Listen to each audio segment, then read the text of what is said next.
Time, passion, and conversation are precious commodities. I want to talk about travel. I definitely want to talk about food. I want to talk pro wrestling. I definitely want to talk gaming. And so much more. I'm Sergio Barrera, and this is A Few Minutes With.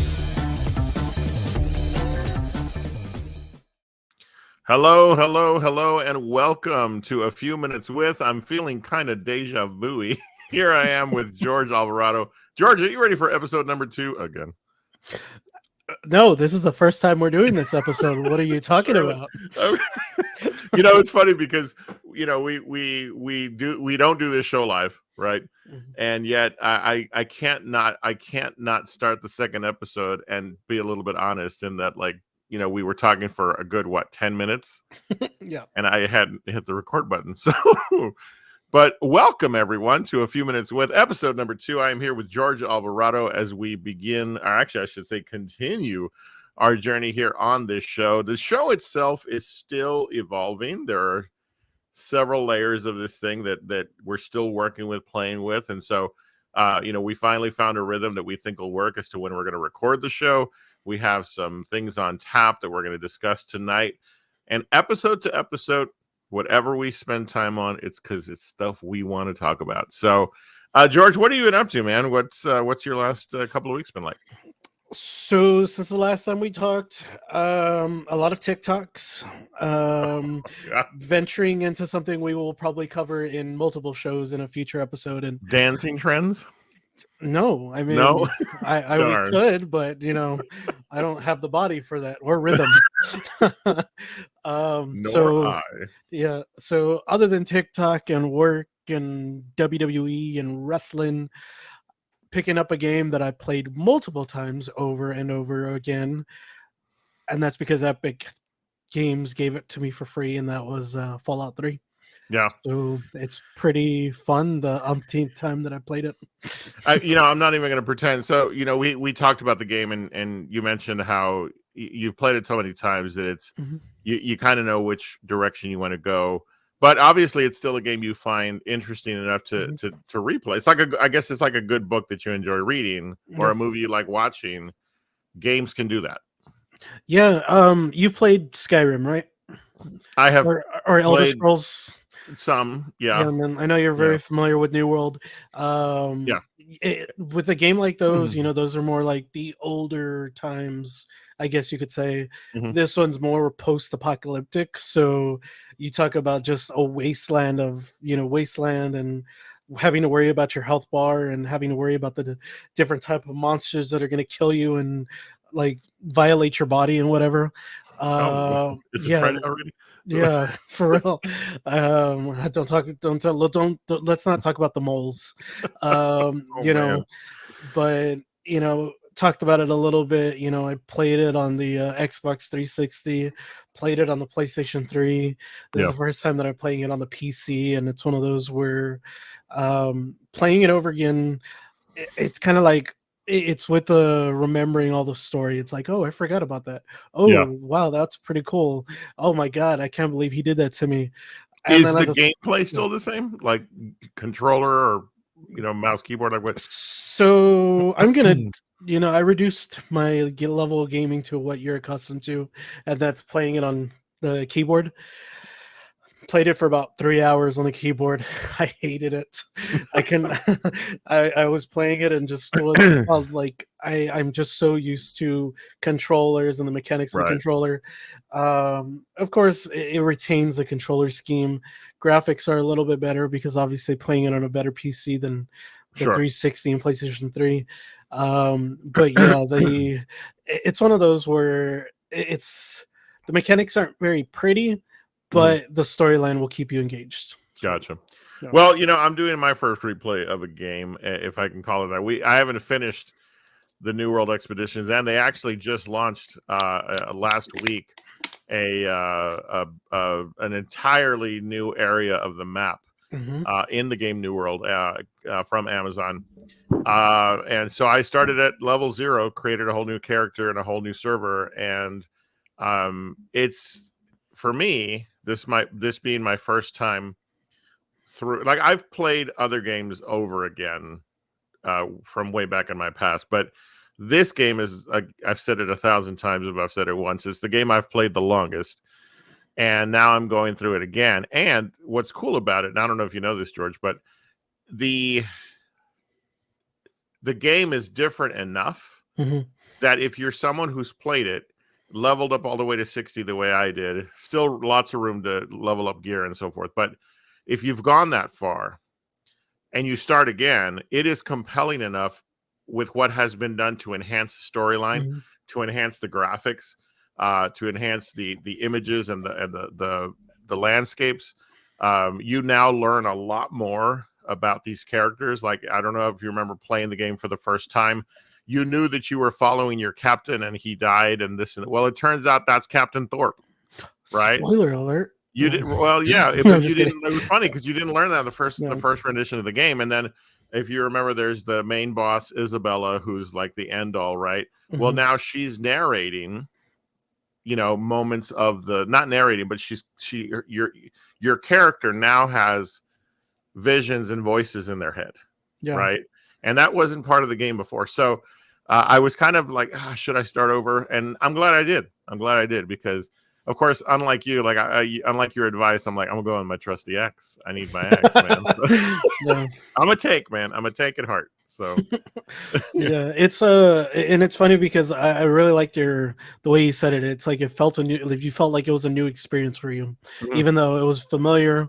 You're gonna go through those moments where you're like, oh wow, I didn't appreciate this story, but now I'm really appreciating this. And oh my god, I remember when I did this. This is all connected. There's a game I talk about a lot, World of Warcraft, and it's very similar. Where the umpteenth expansion that they've already just released. Just the beginning stages, the beginning levels is the exact same way. Like every time there's a new enhancement, new expansion, somehow they change the beginning. They'll change it, whether it's adding a new character or adding a new place that you can spawn, or just missions by a little bit with one or two tweaks. So this isn't uncommon then in the gaming world. No. Little by little, what was it? Another one is Destiny. Destiny 2. There's been multiple expansions for that. Somehow they'll change it up. You don't have to play the whole storyline from the beginning. It'll kind of give you like bits and pieces of this little part, and then it'll kind of level you up all the way to the newest expansion. So you can do it that route, or if you really wanted to play the beginning, you have those ways of doing it. But New World is definitely, I could say that I too recently restarted, and I was playing it and I was like, oh my god, that's Thorpe. Like, what the heck? Like, I didn't even know his name the first time I played, and he's like, oh, I'm Thorpe, blah, blah. I'm like, oh, I was like, what? My first reaction was like, I killed you. Yeah. So it's let me change characters. I'll kill you again, Thorpe. I'm still living that moment up from my first round of playing the game. But yeah, no, it's beautiful, and it's good to know that there's games out there, like you said, that keep you coming back, no matter how long it's been since you've played, or and that's the thing I'm learning a lot when it comes to this whole gaming experience. Again, I've been in it less than 2 years, and what I'm learning is people's appreciation for a title, a particular game. It can really be like deep rooted. Like you'll come across people like you swear by World of Warcraft. I come across people all the time now in this streaming experience I'm having now, and that are like, man, this is my game. Like this is what I'm known for. And it's kind of cool because it kind of reminds me of the way I am about movies, right? I'll go see any movie and review any movie, reel to reel. Check it out. But there's those movies I go back to that if I don't want to have to think, I'll turn on The Godfather. I'll turn on, gosh, there's so many now. The Usual Suspects, movies that I love, and it's better every time I see it. Die Hard every Christmas, gotta watch it. And so games are like that. I'm learning, and it's really cool to see how passionate people are about game titles. So, is there a game, George? I'm curious. With releases and such, I know sometimes there's years between a new release of a game in a franchise. Is there a title you're looking forward to? I'm not gonna lie. There's one game that I kind of want to go back to, and it's the root of my multiplayer experience and my clan experience, I guess you could say, and that's Call of Duty Modern Warfare. They're releasing a new one. I think it's like this, or for us recording, it's tomorrow, Friday, when it gets released, 10/28. So whenever this episode gets released, it's gonna be by then. It'll probably be released. So it'll be out. Yeah. So I want to say it comes out tomorrow. Here's the thing: is and I know you got a little bit of taste of first person experience. Yeah. When you're playing with people, it is way more fun, and that goes towards any game. Call of Duty back in my heyday, I've mentioned this to others. 2007, 2008, 2009, I was working at GameStop. I was 17, 18, 19 years old. I had a perfect schedule, or what is a perfect schedule? Going to work at like 11, 12, 1 o'clock in the afternoon, getting out by 9 o'clock, logging into Call of Duty at like 10 o'clock, staying up till 3. Oh my gosh. Doing it all over and over another and again. Whole half work shift. Heck yeah. So that was my introduction to gaming. I was doing that with Xbox 360 the whole time. After I left GameStop, I stopped playing games. Like I horribly went cold turkey with video games. But then Xbox One came out, reconnected with some old friends, played Call of Duty Black Ops 3 by that time, Call of Duty 4, Black Ops 4. I got into it again.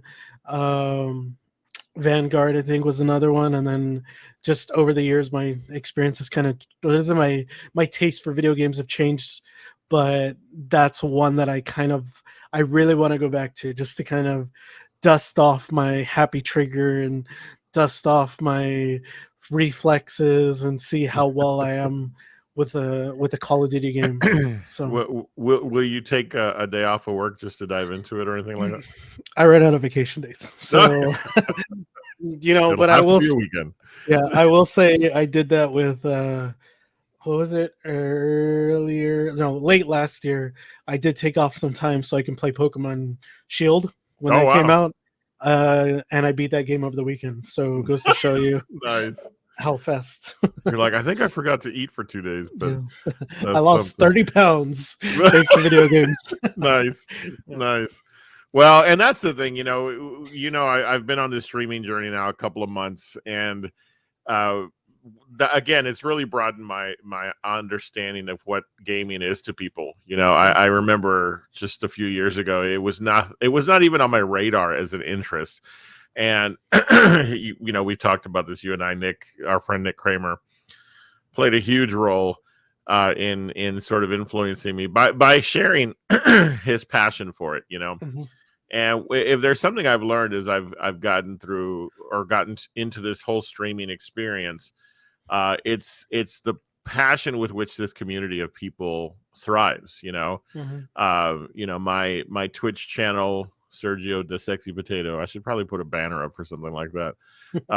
If I have one. I don't think I do yet, but hey, look who does. If you want to follow George, make sure you follow him on Twitter, simply George1234, and Instagram as well.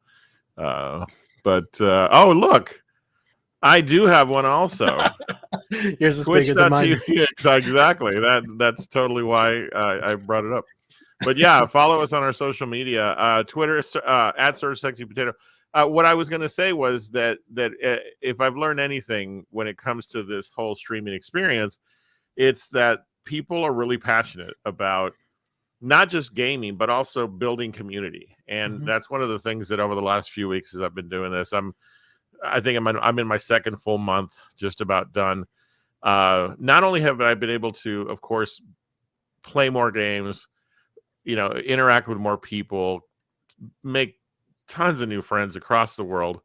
There's also been that element of feeling like you can use that medium to contribute. My first month as an affiliate, I raised money for the Alzheimer's Association. This month, we're raising money for the National Breast Cancer Foundation, just because people stop by the stream, and so it's awesome to see this world and what it can do to not only build community but also do good, right? And so I've really been excited about that, because when I look at this experience, this is what took over my passion for roller derby. Roller derby for me was 10 years of traveling the world, all over the US, Japan, Canada, and it was great. It was awesome. I loved it. But when I was done, when I retired earlier this year, I don't know about you, but do you ever get that sort of restless feeling like I've got to fill my time with something? And so after a few months, I don't even know what it was. It just that in August maybe just turned the switch on and go, I need to do something with my voice. I got to get back to entertaining people somehow, since that's a gift that I've been given. And it's been great. It's because I didn't expect there to be this community that I would be part of now, and then influencing others to also want to do it, Yeah. And so one of the things I'm excited about, George, is this show will give us the opportunity to meet some of these folks from all over the world and have them tell us their stories and why it's so important. Yeah, no doubt.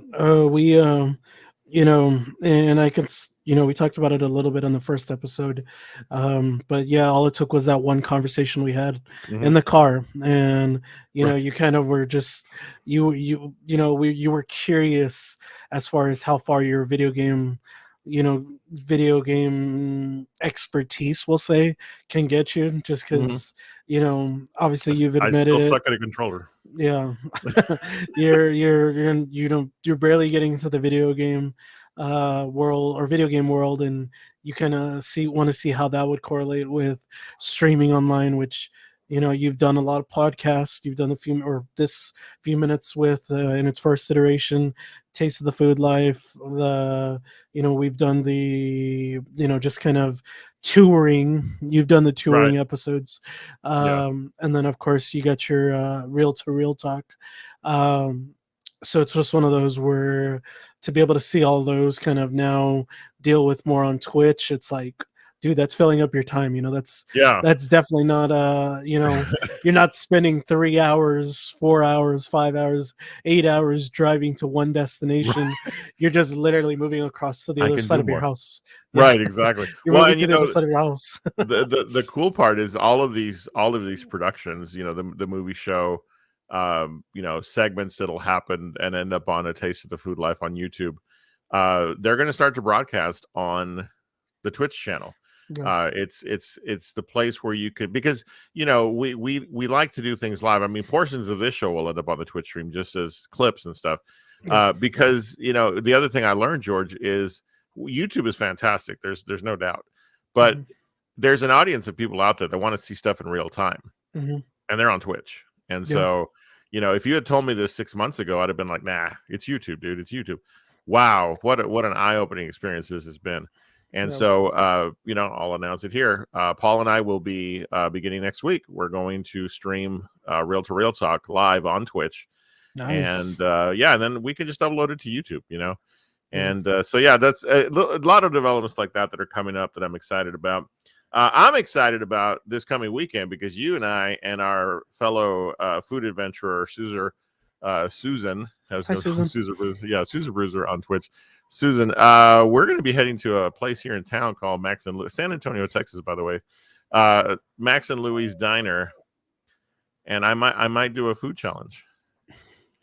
Yeah, we. I'll tell you. Pause, like, oh God, maybe not.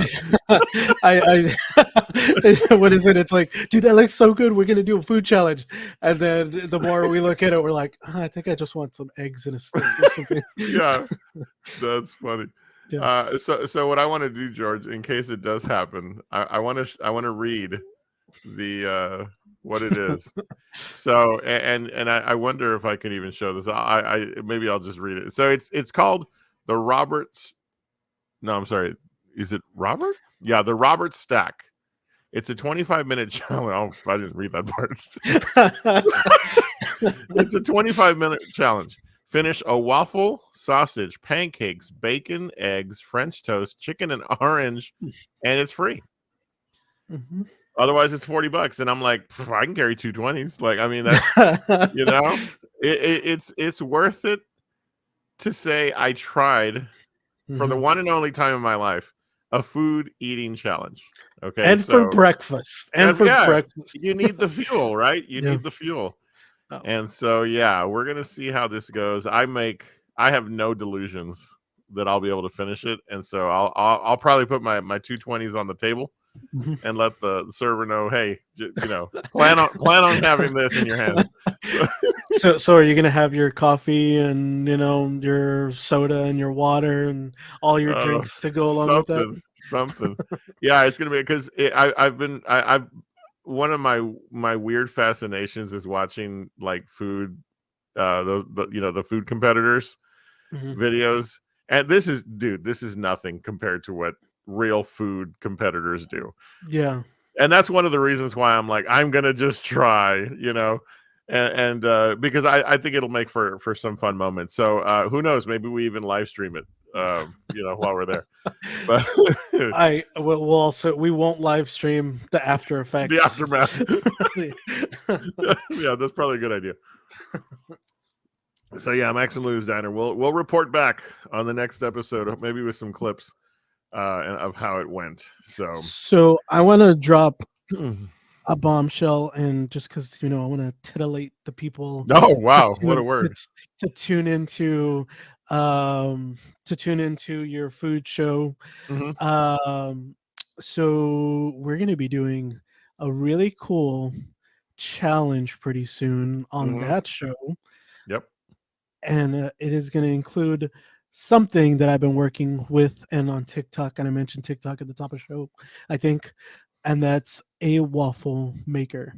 Not just any huge waffle maker, but it is a small waffle maker. Tiny waffle maker. So we're going to drop a pretty cool episode pretty soon. Same thing. Susan's going to be a part of it. Serge is going to be a part of it.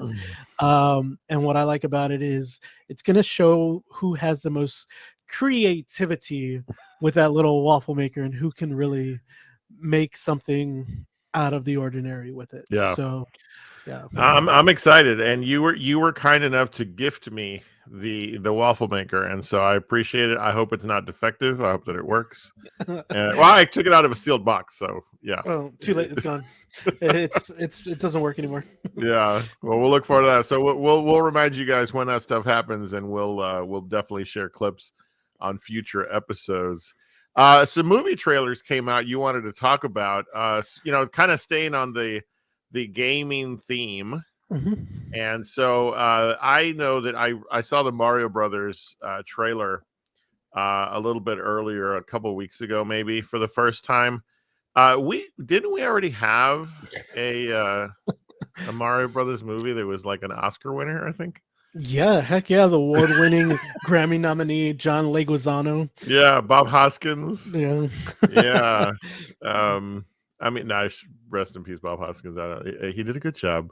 Yeah. But no, this is going to be an animated version of the Mario Brothers story, and so as we see a little bit of the trailer here, talk about why this is something that you're excited about, George, because I've never played the games. Yeah, so fun. I guess it kind of what caught my eye, and this has been going on for already, like creating it has been going on for a while, but the same studio, Illumination, the one that brought Despicable Me, they're the ones that kind of teamed up with Nintendo to create this Mario Brothers movie. We mentioned the live action movie with Super Mario. This is cartoon based. Sure.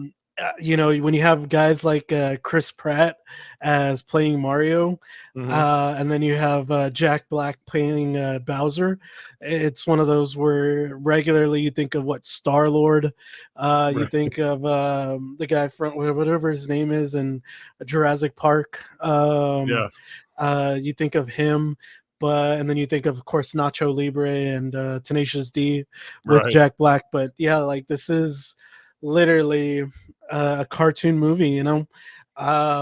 We didn't show it with the clip, but it already had some little bit of a funny moment with those little penguins, Right. which are actually, it kind of looks like they're kind of going with the Mario 64, a little bit of that story, but we'll have to kind of wait to really get a layout of what's happening, and if it's just going to be Mario saving Princess Peach. But yeah, like it's for any Mario person, whether new or old, or you just are gonna taking the kids to the movies, I think this is gonna be one of those fun movies that you're gonna want to Yeah. go watch. And of course, it's got a really good ensemble as far as the who's who of the voice actors. Right. Right. So yeah, I mean, it's very, it looks beautiful. I mean, the animation is phenomenal, and yeah, it's going to be something to look forward to for sure. Now, in my younger days, many years ago, I used to be, believe it or not, into Dungeons and Dragons. I played a few campaigns during my life. I wish that I had more time for it now, but here we have a new release of a film based on the Dungeons and Dragons franchise, and I think the thing that struck me most was our friend Chris Pine is in it. What do you think, man? Is this a leap, or I mean, I'm pretty sure they don't they have like a Dungeons and Dragons movie out already or something? There has been. Probably not on this level, but I mean, just look at what he did with Star Wars or Star Trek. Sorry, please don't. No, please nobody. Yeah, I was gonna say we just got please canceled, nobody. buddy. Yeah, look what he did with Star Trek. As far as Chris Pine, and then Michelle Rodriguez, which from the Fast and the Furious franchise. Yeah. You had the and I forgot what her name is, but that girl, that elf looking one. She's from what is it? She was a girl from the movie It, the newer movies. So yeah. Oh yeah. Okay. So yeah, it definitely looks interesting. It kind of gives me a little bit of the Hobbit vibes. Okay. But a little bit more, I want to say a little bit more action. So kind of a little bit of a mixture on those.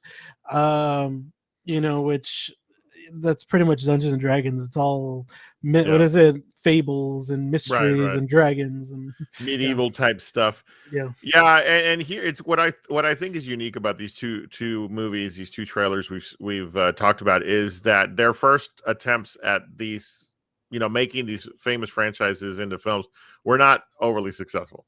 Yeah. And so I think maybe because of the quality of things, that perhaps there will be more success. I think more so for Mario Brothers than for Dungeons and Dragons. But we'll see. At least it's out there, and frankly, now I understand what they're all about. So, all right. Now, pro wrestling is a passion of ours, and George, you have wanted to catch us up a little bit. Extreme Rules happened. What a card that was. We saw some good stuff and some great storyline development that has bled into Raw and SmackDown and so forth. What are some of the highlights of the last couple of weeks in the world of wrestling? Yeah, so I think the biggest thing right now, and that's kind of, they had promoted it right before Extreme Rules, is the whole Logan Paul versus Roman Reigns at Crown Jewel. So to anybody that doesn't know who Roman Reigns is, he's an okay no, I'm just kidding. To anybody that doesn't know Logan Paul, he is a very famous YouTuber, social media influencer, foraged into boxing. So this is kind of being built up. He had his they keep on bringing up that he's fought Floyd Money Mayweather, which huge boxer in the boxing world and boxing community. So well past his prime, by the way. Yes, we're not going to talk about his exhibitions. Yeah. But yeah, he's one of those where Logan Paul's one of the he's pretty much a big time right now. Yeah. We saw him only his third match. Yeah, because he debuted at SummerSlam with the Miz. No, he debuted at WrestleMania. Was it WrestleMania? Yeah, because it was him and Oh, that's right. Miz Him and versus versus the Mysterios. Yeah. So then was it Miz and him at SummerSlam? Yes, it was Miz Okay, and him at gotcha. SummerSlam. So Yeah. he's had his 2 matches Mhm. on 2 of the 4 major premium live events Yeah. for WWE, Mhm. and now he'll be on Crown Jewel. So, but golly, I think the one thing I look forward, I have enjoyed and looked forward to, is, dude, Roman Reigns is doing some of his greatest promos ever. Yeah. Casey's de mijo. My bad. Ever. I'll Yeah. splice it ever. Ever. His best promos ever. Yeah, so I didn't want to argue with you. I just left. No, Nice. if you mix that up with just Sami Zayn, Sami Zayn's Yeah, the oh, ultimate instigator. He's the one that's kind of that, hey Roman, look what I'm saying, look what I'm doing, Mhm. But yeah, he like if him and Logan Paul were to have a match before Roman and him, I'd be 100% okay with that Yeah. because I think Sami Zayn would be a perfect opponent for Logan Paul. Yeah. But yeah, the Roman Reigns, it's one of those where we know where this is what's going to happen. We Sure. know who's going to win, but this is the WWE. Right. What's the chance of them doing a curveball? Okay. First of all, I think there's a lot to be said for the choice they made on what card they put it on. Okay. I think it will be a compelling match. It won't be boring, Okay. but there is no belt leaving the waist of Roman Reigns at this point. None whatsoever. But it's going to be a fun. It's going to be a fun match, and I think because of the close proximity that we are to Survivor Series, I think that's going to be your bleed. It's going to go and lead towards something at Survivor Series, because, dude, War Games at Survivor Series, and I told you, if the Bloodline is not one of the teams, then what are we doing, man? Yeah. Like, they're tailor-made for War Games, and such a compelling story being told with Jay. You go into War Games, and how many turns? You watch some old WCW War Games. There's always a turn, right? This is being set up, and it should be set up. I hope I'm right. To go to War Games, and then I'm going to make my prediction right now. Okay, I'll say it on this episode. Roman Reigns at some point is going to lose it on Jay. Yeah, and he's going to be wailing on Jay, and the music is going to hit. And we're going to get Rock and Roman at WrestleMania next year. So mark this down, George. I'm making my prediction right now. The Rock is making what is it? The Black Adam 2. So no, dude. Hey, so here's why I think my theory makes sense. Okay. Twice now in interviews, he's been asked, "Are you who's the tribal chief?" Yeah. It's footage we're going to see down the road. Yeah. So I don't know, man. That's my prediction. If we get that match, yeah, we can retire from talking about wrestling. But probably won't. Yeah, now they won't. Now we won't. No, we won't. or we won't retire. Yeah, both of them. But yeah, so Crown Jewel happens on the 5th of November. Yeah. Next. Not this Saturday, but the following Saturday. Right. Absolutely. So, all right, cool. We'll look forward to that. Dude, Dominic Mysterio, what's going on with him? He's starting to come into his own. Yeah, we talked about it the other day. So here's the thing: we're gonna kind of blend the lines of kayfabe / like our opinions and our knowing of wrestling all these years, but the fact that he said, and I quote, "I'm this generation's Eddie freaking Guerrero," and I'm paraphrasing. Yeah.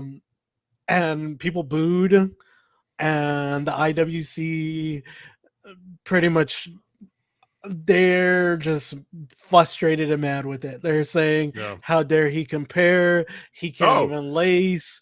Why would he even? What is it? Why would he even compare? He took it further. Yeah. Because he followed that lineup with, he said Eddie Guerrero was his generation's Dominic Mysterio, which of course made me laugh, right? Because I'm like, Yeah. okay, stop talking about your dad. Yeah. No, but people got to know wrestling well to know what I'm talking about.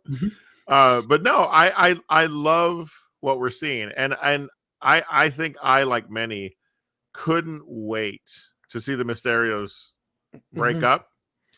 I'm glad that they're putting Ray apart because they're gonna circle back, and that's a WrestleMania match. You know, I hope in the age of Vince, it would have been freaking Crown Jewel. You know, last week, right? last week on SmackDown. Yeah. But no, I think again, one of the things that WWE is doing now that it hadn't done for so long is it's planting seeds for the long term in their stories. And I think to give Dominic Mysterio this ability to grow himself within Judgment Day, because before he ever circles back to Mysterio, he's going to split with that group. Like something's going to happen, right? And so yeah, I love the matchup that they're going to have scheduled. It's Crown Jewel, right, where it's going to be them against AJ Styles and the OC. Yep. So that's going to be a barn burner, dude. Yeah, and then there's, to kind of piggyback off of that, and with OC, this past Monday they were talking about, well, what is it? Rhea is the one that's kind of needs to be dealt with. Yeah, the instigator. Rhea needs to be dealt, because obviously there's Finn Balor, Damian Priest, Dominic Mysterio, and then the OC, Gallows, Anderson, and AJ Styles. So you have that fourth person, which is Rhea Ripley. Yeah. Well, they're saying, well, we need somebody to deal with Rhea Ripley. So, perfect world, perfect scenario. Who would you throw in with those three guys? The OC and AJ Styles. Who would you throw in as their fourth person to combat Rhea Ripley? If she were more polished, I would go Raquel easy. Yeah. Easy. Because she fits the mold of someone who can stand up to a Rhea Ripley. Yeah. I think she'd stand well with AJ Styles and the OC. But if you're going to go, you've got the OC, they're brawlers. AJ Styles is your style guy. He's your air, he goes airborne. I don't know, man. It's like, do we want to see a Liv Morgan? Do we want to see, gosh, I mean, there's so many that if you want to go like, what's the word I'm looking for? Not a brawler, but like a stylistic wrestler that has good mat skills, but also some good aerial for the spectacle of it all. But this is, what I love about these two factions is they're grinded out, man. Between Damian Priest, Finn Balor, and Dominic. Dominic to me is the weak link in the six, right? They're all brawlers to some extent. Yeah. So I think you need a Raquel. What do you think? I mean, who do you think? If I had perfect world, obviously it's going to be Sasha Banks. Well, yeah, but okay. Because that would probably be my go-to pick, but haven't really seen her. Yeah, haven't really seen her with Triple H's regimen, so kind of that would be nice. Yeah, I think she would perfectly fit in with the OC. But with today's roster, I'm probably gonna have to go with more. Gosh, I would say from NXT, Nikita Lyons. She's got that flash. She's that, she's got her kicks. She got her punches. I think her and Rhea Ripley can really tear it up. Sure. But then you have a certain promotion of a certain queen with a bunch of flair to go along with it. That came out at the end of Extreme Rules. So, I mean, they did do mixed tag matches, AJ Styles and her, phenomenal flair. So how much of a stretch would that be? That's a good point. I didn't remember that. I didn't remember that. It'll be interesting to see. That's for sure. Yeah. That is for sure. before we get off of the WWE, I was going to ask you, when it comes to, the future of live events, the big four, how long before we start to see events like SummerSlam, go to the format of a WrestleMania, where it's two nights? It's like a festival weekend. Do you think that's the future, or is it going to stick to just WrestleMania? I don't know if you remember a couple years ago, and I want to say they did it for about 2 years in a row. SummerSlam was actually pretty close to that, where Oh yeah, not so much SummerSlam didn't have the 2 night spectacle, but it did have the over the weekend, the 1 week kind of thing where they had like an NXT pay-per-view, then they had the SummerSlam Access, and then they had the meet and greets and all that other stuff, and then they Yeah. did that. So I thought SummerSlam was going to be the closest to that. I know for a few years you had a bunch of NXT takeovers before Survivor Series, and Right. then of course we went a couple years back, and the Royal Rumble had what was it, Worlds Collide. Right. The night before. Pre-COVID, but darn, you talk about a different roster to be able to do that again. Oh yeah. So I mean, is it a stretch? Honestly, I think with the right people, with the right superstars right now, depending on how much time we have, we could probably talk about it. You would really look at the roster as a whole. Right now, between Braun Strowman being signed, the OC being signed, who else? Bray Wyatt coming back. Scarlett and Karrion Kross coming back. Bailey. Yeah, Bailey returning. Io Sky and Dakota Kai. Yeah. You look at all these new wrestlers coming back, or the wrestlers that are kind of being reintroduced. Right now, Triple H is rebranding WWE with what he thinks is the right superstars. Right. So a year from now, when you have the Braun Strowman's like being super over right now, Braun Strowman is like, he's being groomed to be that, number 3 babyface, number 2 babyface. And Braun Strowman actually has pretty good matches. Go back and watch some of the stuff on the network. So when you have him headlining these premium live events, or when he's headlining night 1 or starting off night 1 of WrestleMania, what's to say he doesn't, headline a SummerSlam or headline a Survivor Series? People are going to want to buy into him. Same thing with Karrion Kross. Karrion Kross is number 2, number 3 heel in SmackDown right now. Bray Wyatt, number one superstar on SmackDown. Triple H knows what he's doing. He's rebuilding both brands. NXT, getting back to what NXT does, development, pumping out superstars. All I'm saying is, when we're having those big events, the big four, be looking forward to the week-long celebrations. I give that about another year, another 2 years tops. Yeah. But how long before we get back to the Thunderdome? No, I'm just kidding. So... we just got canceled. The second time on the show. You mentioned the T word. Yeah. Well, we've talked a lot of wrestling on this show. A couple of quick thoughts. CM Punk, is he going to be bought out?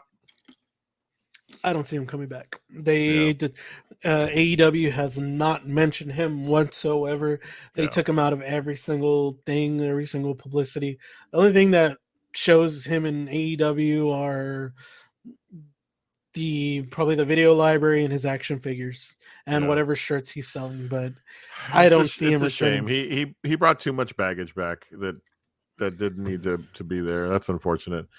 And I real quick, I was surprised to see. Well, no, because this wasn't the first time Halloween Havoc made an appearance in NXT. Was this the second or third year? Yeah, third year. Yeah, I love how we over the last few years we've gotten the sort of nod of respect to some of the stellar events that when WCW was in its prime. And since we started talking about this years ago, I think you've begun to see how Halloween Havoc, War Games, Fall Brawl, these are events that they had weight, man. They were great. And so I continue to love to see the homage of using these titles. So I mean, how was the event? Was it because it was on a weekly show, wasn't it? No, actually, well, wait a minute. Halloween Havoc was a paper premium live event. It was on Saturday. Oh, okay, So got it. yeah, man. You talk about the ladder match at the beginning. Like, go back and watch the ladder match.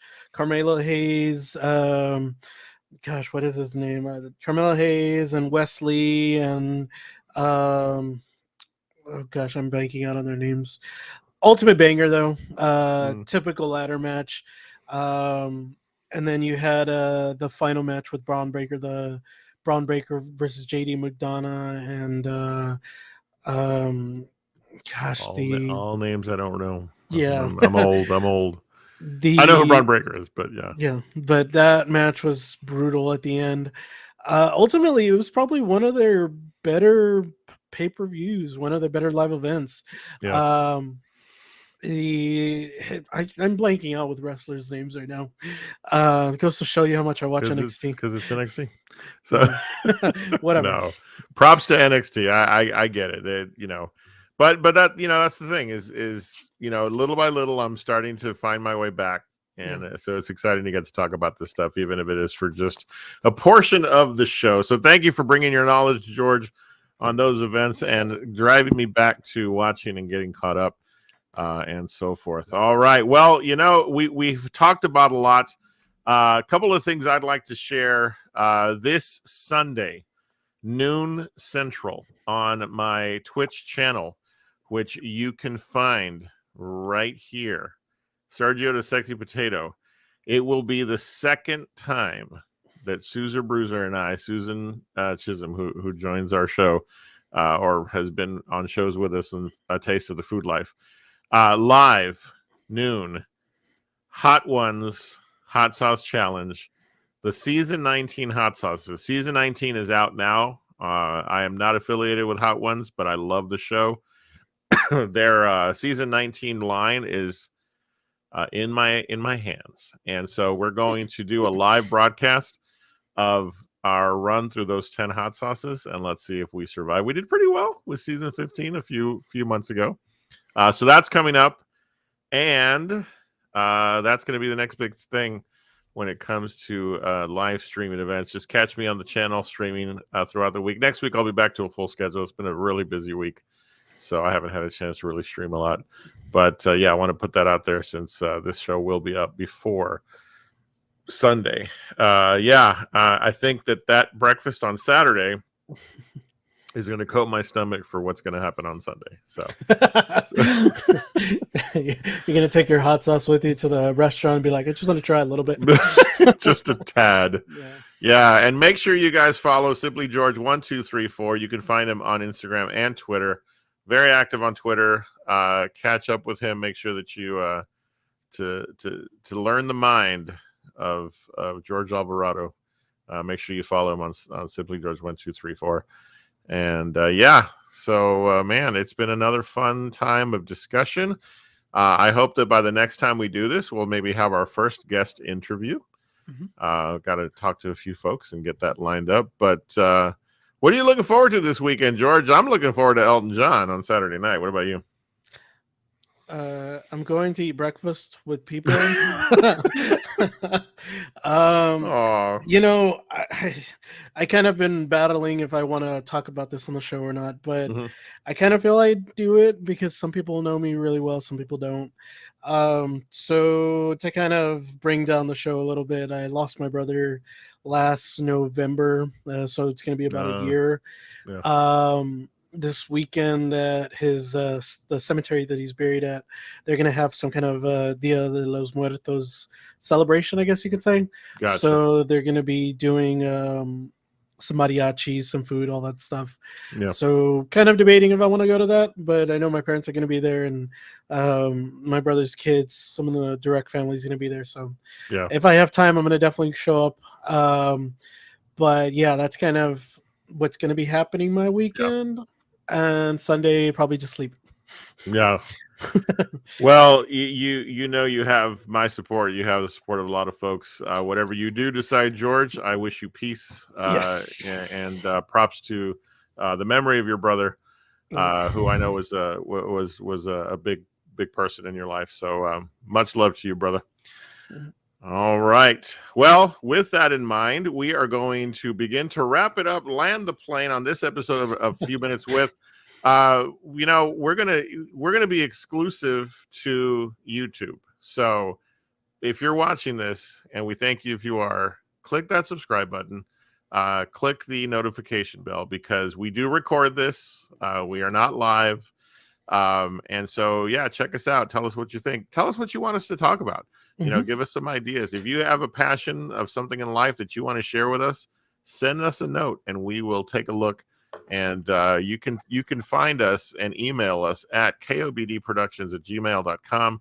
KOBD, my other nickname, kind of a big deal. And send us a note. Let us know, and we will reach out to you, and we'll chat, and we'll have you on. George, as always, it's a blast, my brother. And let's see if I can knock out that food challenge on Saturday morning. I'm just going to quickly comment what you were talking about. YouTube has a comment section. Use it and shoot your shot with us, because the worst kind of answer you're going to get is a no. But the best answer you're going to get is a yes. So shoot your shot. Yeah, exactly. Let us know what you're thinking, and let us know if you want to be on. So, but yeah, as far as that's how George got on the show. So yeah, I know. I was a big. I don't know this guy. So. I was like, "Oh my god, aren't you a Derby guy?" And he gave me this big old lecture about Derby, and he's like, "Let's create shows together," and that's how our story. And there you go. Yeah. That's how it all began. Yeah. Oh man, I tell you, we're gonna have to write a book someday. 5 pages. Right, exactly. It'll be a pamphlet. Yeah. All right. Well, on behalf of George and myself, we thank you so much for being with us. We look forward to our next episode week to week. Keep an eye out, because you might be surprised how often we'll publish. But until the next time, remember, you're awesome, you're amazing, and the world's a better place because you are in it. We will see you next time on A Few Minutes With.